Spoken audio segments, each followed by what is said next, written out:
ಎಲ್ರಿಗೂ ನಮಸ್ಕಾರ. ಇನ್ಫೋಸ್ಟ್ರೀಮ್ ಯೂಟ್ಯೂಬ್ ಚಾನೆಲ್ಗೆ ಮತ್ತೊಮ್ಮೆ ಸ್ವಾಗತ. ಈ ವಿಡಿಯೋದಲ್ಲಿ ನಾವು ಇನ್ನೊಂದು ಲಾ ಆಫ್ ಪ್ಯಾರಲಲಿಸಮ್ ಪ್ರಾಬ್ಲಮ್ ಅನ್ನ ಡಿಸ್ಕಸ್ ಮಾಡ್ತಾ ಹೋಗೋಣ. ಸೊ ಸ್ಟೆಪ್ ಬೈ ಸ್ಟೆಪ್ ನೋಡ್ತಾ ಹೋಗೋಣ ಯಾವ ರೀತಿ ಈಸಿಯಾಗಿ ಸಾಲ್ವ್ ಮಾಡಬೇಕು ಲಾ ಆಫ್ ಪ್ಯಾರಲಲಿಸಮ್ ಅನ್ನ ಅಂತ. So law of parallelism problem ಅಂತ ಬಂದಾಗ ನಮಗೆ ಕೇವಲ ಎರಡು ಫಾರ್ಮುಲಾಗಳು ನೆನಪಿರಬೇಕು. ಒಂದು ರಿಸಲ್ಟೆಂಟ್.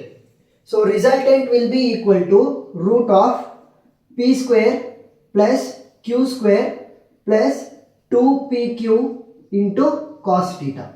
ಸೊ ಒಬ್ಬೊಬ್ರು ಇಲ್ಲಿ ಎ ಬಿ ಅಂತ ಯೂಸ್ ಮಾಡ್ತಾರೆ. Anything P square plus Q square plus 2pq cos theta root ಅಲ್ಲಿ. ನೆಕ್ಸ್ಟ್ ಇನ್ನೊಂದೇನು ಥೀಟಾ. ಆರ್ ಅಂತ ಅಂದ್ರೆ magnitude of the resultant, theta ಅಂತ ಅಂದ್ರೆ direction.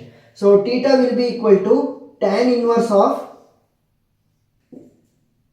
q sin theta divided by p plus q cos theta. So ಈ ಎರಡು ಫಾರ್ಮುಲಾಗಳು ಗೊತ್ತಿದ್ರೆ ಈಸಿಯಾಗಿ ನಾವು ಲಾ ಆಫ್ ಪ್ಯಾರಲಲಿಸಮ್ ಮೇಲೆ ಯಾವುದೇ ಪ್ರಾಬ್ಲಮ್ ಬಂದ್ರೂ ಸಾಲ್ವ್ ಮಾಡಬಹುದು. ಮೋಸ್ಟ್ ಆಫ್ ದಿ ಟೈಮ್ಸ್ ಇದೇ ತರ ಪ್ರಾಬ್ಲಮ್ ಅನ್ನೇ ಅವರು ಕೊಡೋದು. ಸೊ ನೋಡಿ ಅವ್ರು ಏನ್ ಹೇಳಿದ್ದಾರೆ, find the resultant force and its direction. So resultant force and its direction if two forces 20 newton and 40 newton. So ಮೊದಲನೇ ಫೋರ್ಸಸ್ ಅನ್ನ ಫಸ್ಟ್ ಗಿವನ್ ಅನ್ನ ಬರ್ಕೊಳ್ಳೋಣ.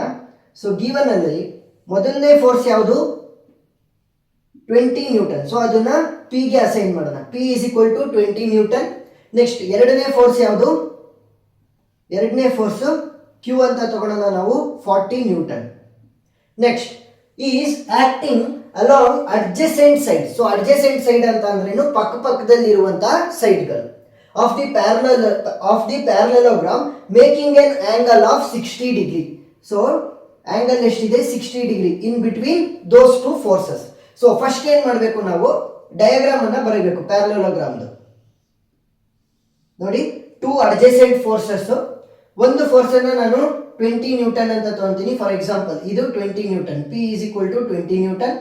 Next Q is equal to 40 newton. ಇದು 40 ನ್ಯೂಟನ್, ಇದು 20 Newton.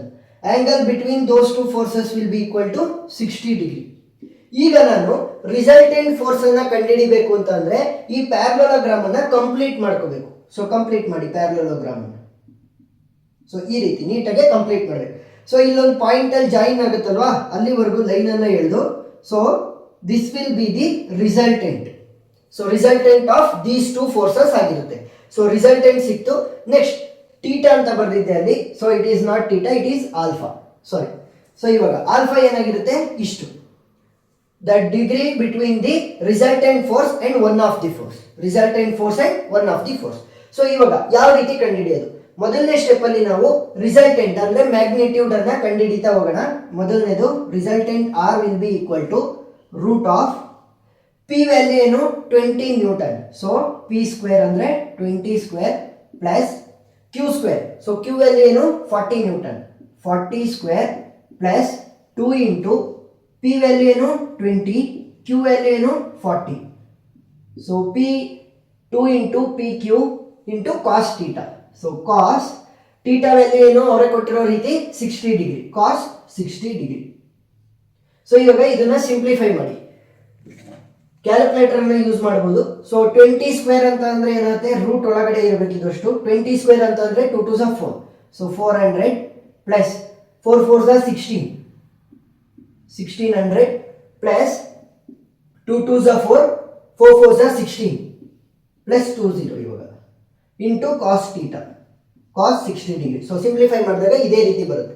ಈಗ first ಏನು ಮಾಡಿ, 1600 into cos 60 ಡಿಗ್ರಿನ direct ಆಗಿ apply ಮಾಡಿ. 1600 ಇಂಟು ಕಾಸ್ 60 ಡಿಗ್ರಿ, ಕಾಸ್ 60 ಡಿಗ್ರಿ. ಸೊ ವ್ಯಾಲ್ಯೂ ಏನು ಬರುತ್ತೆ 940.456. ಸೊ 940.45. ಸೊ 2 ಪಾಯಿಂಟ್ ಅನ್ನ ತಗೊಳ್ಳಿ ಸಾಕು. ನೆಕ್ಸ್ಟ್ 400 ಪ್ಲಸ್ 1600 ಏನಾಗುತ್ತೆ 2000. ಸೊ ಇದಷ್ಟು ಕೂಡ ಯಾವ್ದ್ರಲ್ಲಿ ಇರುತ್ತೆ, under the root. 2000 plus 9000, 2000 plus 940.45 ಏನಾಗುತ್ತೆ 2940.45. ಸೊ ಇಷ್ಟಕ್ಕೆ ಇವಾಗ ನಾವು ರೂಟ್ ಅನ್ನ ಅಪ್ಲೈ ಮಾಡೋಣ. 2940.45 ಅದಕ್ಕೆ ನಾವು ರೂಟ್ ಅನ್ನು ಅಪ್ಲೈ ಮಾಡಬೇಕು. ಸೊ ವ್ಯಾಲ್ಯೂ ಎಷ್ಟು ಬಂತು 54.22 ನ್ಯೂಟನ್. ಸೊ ಏನು ಸಿಕ್ತು ನಮಗೆ magnitude of the resultant force ನಮಗೆ ಸಿಕ್ತು ಎಷ್ಟು 54.22 ನ್ಯೂಟನ್. ನೆಕ್ಸ್ಟ್ ನಾವು ಡೈರೆಕ್ಷನ್ ಅನ್ನ ಕಂಡುಹಿಡಿಬೇಕು. ಸೊ ಡೈರೆಕ್ಷನ್ ಅಂತಂದ್ರೆ alpha which will be equal to tan inverse of q sin theta. q value ಏನು 40. So 40 sin 60 degree divided by p value ಏನು 20 plus 40 cos 60 degree. So ಇವಾಗ ಅಪ್ಲೈ ಮಾಡ್ತಾ ಬನ್ನಿ. First ಇದನ್ನ ಸಾಲ್ವ್ ಮಾಡ್ಕೊಳ್ಳಿ, ಆಮೇಲೆ ಹೊರಗಡೆ ಇರೋದನ್ನ ಸಾಲ್ವ್ ಮಾಡೋಣ. ಸೊ tan ಇನ್ವರ್ಸ್ ಅದೇ ರೀತಿ ಉಳ್ಕೊಳ್ಳುತ್ತೆ. 40 sin 60 ಏನಾಗುತ್ತೆ ನೋಡಿ, 40 sin 60. So 32.36 divided by, first ಇದನ್ನು ಸಾಲ್ವ್ ಮಾಡಿ, ಅದಕ್ಕೆ ಡೈರೆಕ್ಟ್ ಆಗಿ ಇದನ್ನ ಆ್ಯಡ್ ಮಾಡ್ಬೋದು. 40 cos 60 ಡಿಗ್ರಿ. ಸೊ ಎಷ್ಟಾಗುತ್ತೆ 23.51 ಜಸ್ಟ್ ಡೆಸಿಮಲ್ ಆದಮೇಲೆ 2 ಪಾಯಿಂಟ್ಸ್ನ ಮಾತ್ರ ಇಟ್ಕೊಳ್ಳಿ. ಪ್ಲಸ್ 20ನ ಆ್ಯಡ್ ಮಾಡಿದ್ರೆ ಏನಾಗುತ್ತೆ 43.51. ಇವಾಗ 32.36 ಡಿವೈಡೆಡ್ ಬೈ 43.51. ಸೊ ವ್ಯಾಲ್ಯೂ ಎಷ್ಟಾಗುತ್ತೆ 0.74. tan inverse of 0.74. So apply ಮಾಡಿ. ಕ್ಯಾಲ್ಕುಲೇಟರ್ ಅಲ್ಲಿ ಯಾವ ರೀತಿ ಅಪ್ಲೈ ಮಾಡೋದು, tan ಇನ್ವರ್ಸ್ ಅನ್ನ tan ಅನ್ನ ಡೈರೆಕ್ಟ್ ಆಗಿ ಅಪ್ಲೈ ಮಾಡಬಹುದು. ನೋಡಿ ಇಲ್ಲಿ ಶಿಫ್ಟ್ ಅಂತ ಇರುತ್ತೆ. ಸೊ ಶಿಫ್ಟ್ ಗೆ ಒತ್ತಿ ಆಮೇಲೆ tan ಅನ್ನ ಒತ್ತಿದ್ರೆ tan ಇನ್ವರ್ಸ್ ಆಟೋಮೆಟಿಕ್ ಆಗಿ ಅಪ್ಲೈ ಆಗುತ್ತೆ. So tan inverse of 0.74. So value ಎಷ್ಟು ಬಂತು 40.55. ಸೊ 40.55.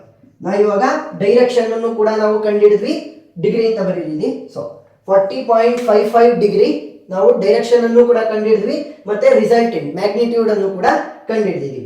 ಸೊ ಈ ಒಂದು ಪ್ರಾಬ್ಲಮ್ ಅಲ್ಲಿ ನಾವೇನೇನ್ ಮಾಡ್ತಾ ಹೋದ್ವಿ, ರಿಸಲ್ಟೆಂಟ್ ಮತ್ತೆ ಡೈರೆಕ್ಷನ್ ಅನ್ನ ಕಂಡುಹಿಡಿಯೋದಕ್ಕೆ ಕೇಳಿದ್ರು. ಲಾ ಆಫ್ ಪ್ಯಾರಲೋಗ್ರಾಮ್ ಅಲ್ಲಿ ನಾವು ಯೂಸ್ ಮಾಡೋದು ಎರಡು ಫಾರ್ಮುಲಾಗಳು.